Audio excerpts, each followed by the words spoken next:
अस्सलाम वालेकुम। Concept based tense series में आज हम करने वाले हैं फ्यूचर कॉन्टिन्यूस टेंस को। इससे पहले 9 टेंसेस हम कर चुके हैं। आज हम 10वां टेंस करेंगे जो कि है फ्यूचर कॉन्टिन्यूस टेंस, जिसको हम फ्यूचर प्रोग्रेसिव टेंस भी कहते हैं। जितने भी आपके पास कॉन्टिन्यूस हैं वो आपके पास प्रोग्रेसिव टेंसेस हैं, चाहे वो प्रेजेंट है, पास्ट है या फिर फ्यूचर है। तो जितने भी कॉन्टिन्यूस आएंगे उनको हम प्रोग्रेसिव भी कह सकते हैं। तो चलिए पहले इसका कॉन्सेप्ट समझते हैं, उसके बाद हम इसकी डेफिनेशन और स्ट्रक्चर की बात करेंगे। हमने किसी भी टेंस को था, थे, थी, किया, गया से नहीं किया। हमने हर टेंस को उसके नाम से, उसके कॉन्सेप्ट से समझने की कोशिश की है और मुझे उम्मीद है कि मैं इसमें कामयाब भी हो रही होंगी। मैं अपनी तरफ से बेस्ट कर रही हूँ, करने की कोशिश कर रही हूँ ताकि आपको ये कॉन्सेप्ट के साथ याद रहे, आपको रटा लगाने की ज़रूरत ना पड़े। तो चलिए देखते हैं। अभी जिस टाइम पे हम बात कर रहे हैं, जिस टाइम पे हम खड़े हैं वो है प्रेजेंट, जो गुजर गया वो है पास्ट और जो आने वाला है वो है फ्यूचर। अब ज़रा कॉन्सेप्ट को या सिचुएशन को ज़रा समझने की कोशिश कीजिएगा। फॉर एग्जांपल अभी बजे हैं 4, हम बात कर रहे हैं कि अभी जो है वो 4 बजे हैं और मुझे कोई ये पूछता है कि आप शाम 7 बजे क्या करने वाली हैं या आप 7 बजे क्या करने जा रही हैं। ठीक है, मतलब वो मुझे क्या, एक सिचुएशन ऐसी है जो है वो जो फ्यूचर की सिचुएशन जो अभी नहीं है, यानी कि आप जो 7 बजे वो क्या कर रही होंगी, कुछ भी किसी भी सेंस में आप इसको ले सकते हो। आपने सिर्फ राह रही में नहीं रहना है कि वो चीज़ जो आपने ये इस तरह से जो सिचुएशन है कि वो फ्यूचर में जो टाइम अभी नहीं है, जो आने वाला टाइम है, उसमें ये पूछा जाए कि आप इस टाइम क्या कर रही होंगी। तो मैं उसे क्या कहूँगी कि मैं शाम 7 बजे खाना पका रही होंगी, या मैं शाम 7 बजे टीवी देख रही होंगी, मैं शाम 7 बजे बच्चों को पढ़ा रही होंगी। कोई भी सिचुएशन आप दे सकते हैं ना। मतलब कि 4 अभी बजे हैं, अब 7 अभी नहीं बजे, वो आने वाले हैं। 4 पर 5, 6, 7, यानी कि अभी 3-4 घंटे हैं 7 बजने में। तो हम उस टाइम की बात कर रहे हैं जो कि अभी नहीं है, जो आने वाला है और आने वाले में भी कंटिन्यू होगा, यानी कि उस टाइम पे भी वो काम जो है वो जारी होगा, वो ख़त्म नहीं हुआ होगा। हमने उस टाइम की बात करनी है जो फ्यूचर की है और फ्यूचर में भी वो कंटिन्यू है। ठीक है, तो इस तरह की जो सिचुएशन है वो आपके पास होगी फ्यूचर कॉन्टिन्यूस, यानी फ्यूचर आने वाला, कॉन्टिन्यू मतलब प्रोग्रेसिव यानी कि कॉन्टिन्यू यानी कि जारी, जो ख़त्म नहीं हुआ होगा।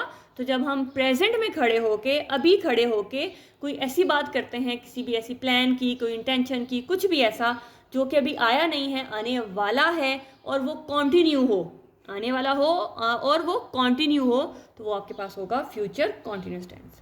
तो देखते हैं अब इसकी डेफिनेशन को। An action that will occur and continue in future at some point of time. अब ये पॉइंट ऑफ टाइम क्या है?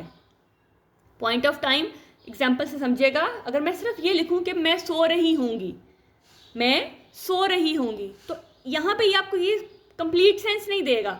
आपको यहाँ पे क्लिक करेगा माइंड में कि कब सो रही होंगी।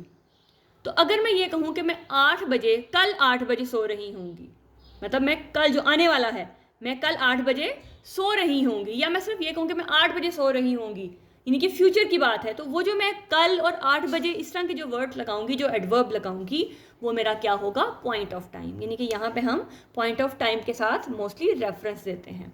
तो जो एक्शन वो जो हमारे पास जो रनिंग में हो, कॉन्टिन्यूटी में हो, प्रोग्रेसिव हो, वो हमारे पास होगा फ्यूचर प्रोग्रेसिव टेंस। तो आई होप कि आपको कॉन्सेप्ट की समझ आ गई होगी। स्ट्रक्चर की बात करते हैं। स्ट्रक्चर में वही सब्जेक्ट ऑब्जेक्ट तो आपको पता है कि वो हमारे पास आएगा ही। तो सब्जेक्ट के साथ यहाँ विल शैल हमारे पास आता है सिंपल में, और हम जब कॉन्टिन्यूस की बात करते हैं तो वहाँ पे आता है बी, क्योंकि जब भी हम कॉन्टिन्यूस की बात करते हैं तो V4 या V1 प्लस ING, जिसको हम सिंपल वर्ड्स में अगर याद रखने के लिए कह सकते हैं, वो जहाँ पे भी हमारे पास ING आएगा वहाँ पे कोई ना कोई हेल्पिंग वर्ब तो हमारे पास आना ही है, इज़, आर, एम, वॉज, वर। लेकिन यहाँ पे फ्यूचर में हम क्या लगाएंगे? आप फ्यूचर में तो हम इज़, आर, एम नहीं लगा सकते हैं। तो फ्यूचर में इन दोनों को कनेक्ट करने के लिए हम बी का यूज़ करते हैं। ठीक है, जैसे subject plus will be plus V1 ING और आपका ऑब्जेक्ट। इस तरह से अगर नॉट बनाना है तो सब्जेक्ट प्लस विल शैल के बाद नॉट आएगा, बी के बाद नॉट नहीं आएगा, विल और बी के दरमियान में नॉट आएगा, बाकी जो सीक्वेंस है वो वही रहेगा। इंट्रोगेटिव बनाने के लिए आप इसको बाहर ले आओ, आपका विल शैल बाहर आ जाएगा, बाकी सीक्वेंस आपका वही रहेगा। जब WH क्वेश्चन आ जाए तो आपके पास ये डबल इंट्रोगेटिव होता है, तो आपने वहाँ WH के बाद विल शैल, फिर आपके पास subject be, V1 plus ING plus object. इस तरह से अगर यहाँ पे हमारे पास विल शैल के अलावा यहाँ पे बी गोइंग टू भी आता है, ये दोनों ही आपका फ्यूचर कॉन्टिन्यूस को शो करवाने के लिए आते हैं। जैसे subject plus be going to be, अब ये बी किसकी फॉर्म है, इज आर एम की, यानी कि subject plus is going to be या फिर आर गोइंग टू बी या फिर एम गोइंग टू बी, और साथ में V1 प्लस ING और साथ में आपका ऑब्जेक्ट। तो ये आपका स्ट्रक्चर है जिसमें से आपने अपने सेंटेंस को कंस्ट्रक्ट करना है। तो पहले हम ये देख लेते हैं कि हमारा विल बी और गोइंग टू में डिफरेंस कहाँ पे है, हमने कब जो है विल गोइंग लगाना है और विल बी लगाना है, और कब हमने इज गोइंग टू बी या आर या एम गोइंग टू लगाना है, इनका क्या डिफरेंस क्या है जी। अगर हम डिफरेंस की बात करें तो विल भी कहाँ पे आएगा, जहाँ पे आपके पास कोई चीज़ सर्टेन और गारंटेड होती है, यानी कि ये प्लान जो है वो होगा ही होगा, वो चीज़ जो है गारंटेड है कि जो है ये चीज़ होनी ही होनी है, ठीक है। या फिर हम कह सकते हैं कि ऑलरेडी प्लान्ड और स्केड्यूल है और वो आपके कंट्रोल से बाहर है। कौन सी चीज़ें आपके कंट्रोल से बाहर हैं, जो स्केड्यूल हैं। जैसे एग्जांपल देती हूँ तो आपको ज़्यादा क्लियर हो जाएगा। जैसे the train will be going to Paris at 5 PM, अब ये स्केड्यूल इवेंट है, ठीक है, और ये ऑलरेडी प्लान्ड है, ये स्केड्यूल है उसका, आप इसको रोक नहीं सकते हैं, ठीक है। जब इस तरह की सिचुएशन हो तो आप लगाओगे will be. She will be going to meeting tomorrow, यहाँ पे वो भी चीज़ ऑलरेडी प्लान्ड है, ठीक है। वो जो मीटिंग है वो अगर वो ऑफिशियल है जैसी भी है वो ऑलरेडी प्लान्ड है, वो स्केड्यूल है, वो उसने 1-2-4 दिन पहले उसने प्लानिंग की हुई है कि इस दिन मीटिंग होगी। तो जो मीटिंग होगी तो उसका मतलब है कि वो चीज़ भी प्लान्ड है, वो भी आउट ऑफ द कंट्रोल है। अब गोइंग टू भी कहाँ लगाते हैं, गोइंग लगाते हैं इंटेंडेड और प्लान्ड। जो चीज़ आप इंटेंशन से कर रहे हो वो आप करो ना करो एक अलग चीज़ है, ठीक है, वो आपकी अपनी मर्जी से हो रही है। Dependent on a specific action और डिसीजन, आप पे डिपेंड करता है, आपके स्पेसिफिक एक्शन और डिसीजन पे डिपेंड करता है, और वो आपके कंट्रोल में होता है। मतलब करो तब भी ठीक है, ना करो तब भी ठीक है, वो आपकी अपनी मर्जी है। जैसे I am going to be studying for my exam tonight, अब ये आपका प्लान है, आपकी इंटेंशन है, आप ऐसा चाहते हो, करो ना करो वो आप पे डिपेंड करता है, वो लाजमी नहीं है। देखें under the speaker control, she is going to be creating a new art piece for the exhibition, वो करने जा रही है, अब वो करे ना करे वो उसकी मर्जी है। तो ये माइनर सा डिफरेंस है कि आपने कब जो है वो विल बी लगाना है और कब गोइंग टू बी लगाना है। कि विल बी जो चीज़ ऑलरेडी प्लान्ड है, स्केड्यूल में है, गारंटेड है कि वो होंगी, और गोइंग टू जो आपकी अपनी मर्जी पे है, आपके डिसीजन पे है, आप उसको कंट्रोल कर सकते हो, तो तब हम जो है वो गोइंग टू बी लगाएंगे। चलिए हम बात कर लेते हैं कुछ इसके यूजेस की कि हम इसको कब कब यूज़ करते हैं, और साथ ही हम कुछ सेंटेंसेस भी इसके स्ट्रक्चर के अकॉर्डिंग इसको अरेंज करके बना लेते हैं, ताकि हमारे दोनों ही काम हो जाएं, सेंटेंसेस भी हो जाएं और हमारे यूजेस भी आ जाएं कि हम इसको कब कब जो है वो यूज़ कर सकते हैं।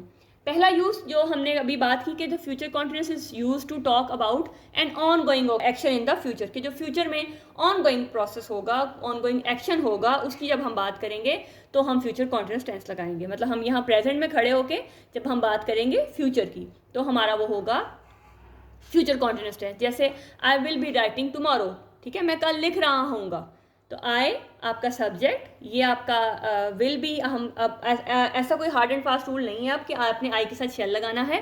मैंने कल भी बात की थी कि अब हम एडवांस इंग्लिश में आई वी के साथ भी विल लगाते हैं। हम सिर्फ जब ऑफिशियल लैंग्वेज की जब बात करते हैं, जब हम फॉर्मल लैंग्वेज की बात करते हैं तब हम शेल का यूज़ करते हैं, और वो बहुत कम हो गया हुआ है। अदरवाइज इनफॉर्मल लैंग्वेज और जो कन्वर्सेशनल लैंग्वेज है, जो हम जैसे हम आम बात करते हैं, वहाँ पे आई और वी दोनों के साथ हम विल लगाते हैं अब। तो इसमें अब कंफ्यूज होने की ज़रूरत नहीं है आपको।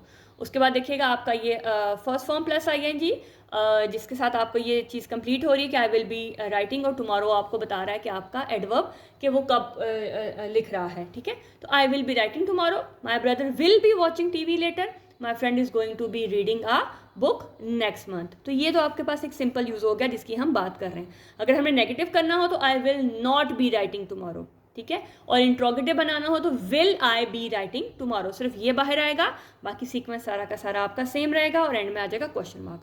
यूज टू, हम इसको और कहाँ पे यूज़ करते हैं।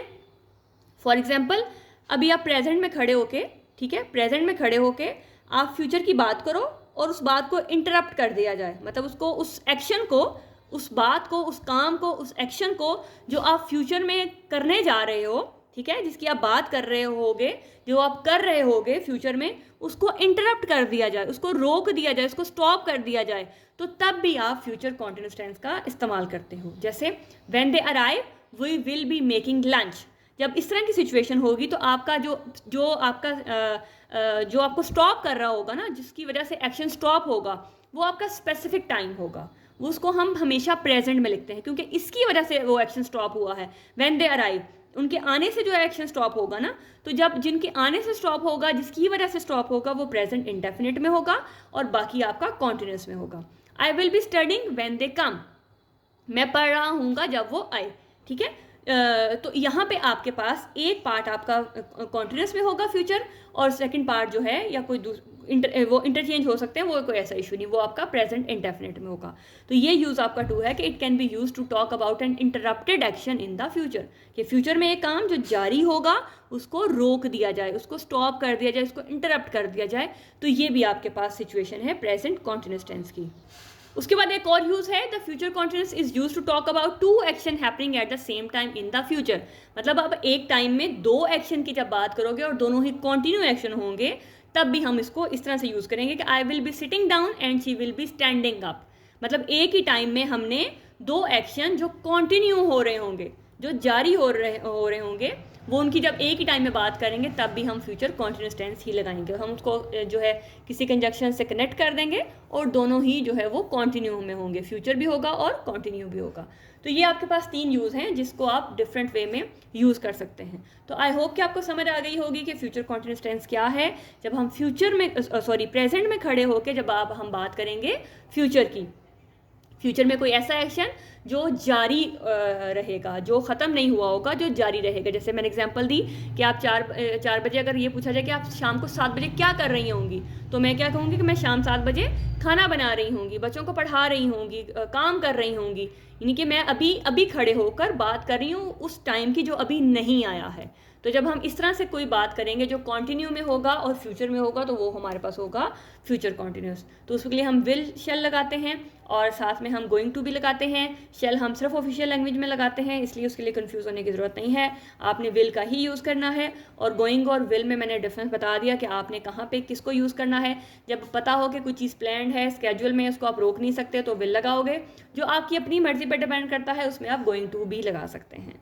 तो आई होप कि डिफरेंस क्लियर हो गया होगा। वीडियो अच्छी लगी तो लाइक लाजमी कीजिएगा, दूसरों के साथ भी शेयर लाजमी कीजिएगा, ताकि उनके लिए भी कॉन्सेप्ट के साथ पढ़ना जो है वो ईजी रहे। मिलते हैं नेक्स्ट वीडियो में नेक्स्ट कॉन्सेप्ट के साथ। तब तक अपना बहुत ख्याल रखिएगा, दुआओं में याद रखिएगा। अल्लाह हाफ़िज़।